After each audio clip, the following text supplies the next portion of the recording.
விசிகா ஓட்டு விஜய்க்கு கிராஸ் ஆகுது இல்ல அப்படின்னு நீங்க சொன்னீங்க. இல்ல விஜய் கிராஸ் ஆகுதுங்க. இப்ப விஜய் வந்து விக்கிரவாண்டியில கூட்டம் போடுறாரு.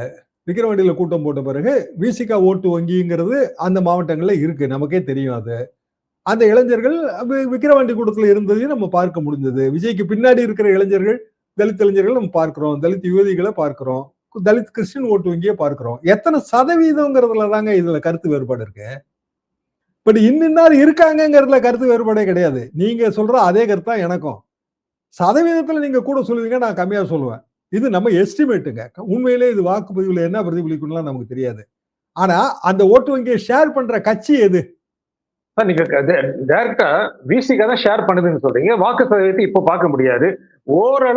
ஓரளவு கிராஸ் ஆனாலும் விசிகா அவருடைய வாக்கு வங்கியிலிருந்து ஓரளவு நமக்கு சதவீதம் சொல்ல வேண்டாம். அது விஜய்க்கு போனாலும் கூட விசிகாவுக்கும் திமுக அணிக்குமே சேதாரம் தானே. சேதாரம் தான். அதைத்தான் அதிமுக எய்ம் பண்ணுது. அதே நேரத்துல அதிமுக ஓட்டு வங்கியும் போகும்ல. சேதாரத்துக்கு சேதாரம் சரியா போயிரும்ல.